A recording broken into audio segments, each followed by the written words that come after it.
Party ఫిరాయింపులపై BJP MP CM Ramesh చేసిన వ్యాఖ్యలు హాట్ టాపిక్ అవుతున్నాయి.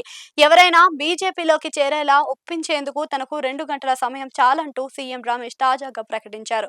ఓ జాతీయ పత్రికకు ఇచ్చిన ఇంటర్వ్యూలో ఆయన చేసిన ఈ వ్యాఖ్యలు జాతీయ రాజకీయాల్లో తీవ్ర దుమారం రేపుతూ ఉన్నాయి. తృణమూల్ కాంగ్రెస్ పార్టీకి చెందిన 20 మంది ఎంపీలు తిరుగుబాటు చేయడం, వారి వెనుక సీఎం రమేష్ పాత్ర ఉందంటూ పెద్ద ఎత్తున ప్రచారం జరుగుతున్న ఆ నేపథ్యంలోనే సీఎం రమేష్ స్పందన రాజకీయంగా ప్రాధాన్యత సంతరించుకున్నాయని అంటున్నారు. బెంగాల్ అసెంబ్లీ ఎన్నికల తర్వాత చోటు చేసుకున్న పరిణామాలతో తృణమూల్ కాంగ్రెస్ ఎంపీలు ఆ పార్టీ అధిష్టానంపై తిరుగుబాటు జెండా ఎగరేశారు.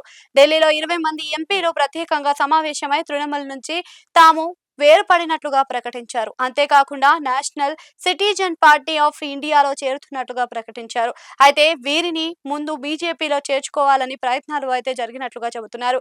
ఈ విషయమే పార్టీ అధిష్టానం ఏపీకి కూడా చెందిన అనకాపల్లి పార్లమెంట్ సభ్యుడు సీఎం రమేష్ కు బాధ్యత అప్పగించినట్లుగా పొలిటికల్ సర్కిల్స్ లో కూడా టాక్ వినిపిస్తుంది. బెంగాల్ ఎంపీలతో తనకు చాలా కాలంగా ఉన్న వ్యక్తిగత సాన్నిహిత్యం, స్నేహబలం ఉందని సీఎం రమేష్ స్వయంగా చెప్పడంతో పై ప్రచారానికి ఊతమిస్తుందని అంటున్నారు. 2020లో జరిగిన తన కుమారుడి వివాహ వేడుకలకు టీఎంసీ ఎంపీలు హాజరై ఆ విషయాన్ని కూడా ఆయన గుర్తు చేస్తూ ఉన్నారు. దీంతో తృణమూల్ ఎంపీల తిరుగుబాటు ఎపిసోడ్ లో సీఎం రమేష్ పాత్రపై విస్తృత చర్చ అయితే జరుగుతుంది. ఈ క్రమంలోనే తృణమూల్ ఎంపీలను ఆకర్షించేందుకు తాము ఎలాంటి డబ్బు పంపిణీ చేయలేదని, పదవులు ఇస్తామంటూ ప్రబోల పెట్టలేదు అని ఎంపీ రమేష్ స్పష్టం చేశారు. దీంతో ఆయన లాబియింగ్ చేసిన విషయాలపై కూడా రకరకాల ఊహాగానాలు వినిపిస్తూ ఉన్నాయి. ఈ నేపథ్యంలోనే ఎవరికైనా బీజేపీలోకి తెచ్చేందుకు తనకు కేవలం 2 గంటలు చాలని రమేష్ ధీమా వ్యక్తం చేయడంపై విస్తృత చర్చ అయితే జరుగుతుంది.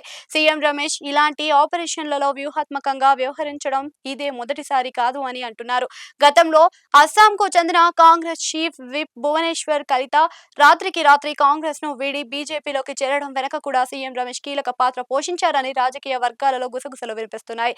అంతేకాకుండా కేంద్ర హోంశాఖ మంత్రి అమిత్ షా ఆదేశాలతో ఢిల్లీలోని ప్రతిష్టాత్మక కాన్స్టిట్యూషన్ క్లబ్ ఎన్నికలను బీజేపీ సభ్యులను గెలిపించడానికి సీఎం రమేష్ తీవ్రంగా శ్రమించారని, సక్సెస్ అయ్యారని కూడా రాజకీయ వర్గాలలో పేర్కొంటున్నాయి. మొత్తానికి ఎలాంటి నాయకుడినైనా కేవలం 2 గంటల్లో కాషాయ గూటికి చేర్చగలనంటూ సీఎం రమేష్ చేసిన ఈ వ్యాఖ్యలు ఇప్పుడు అటు బెంగాల్ రాజకీయాల్లో, ఇటు ఢిల్లీ వర్గాలలో పెను సంచలనంగా మారాయి.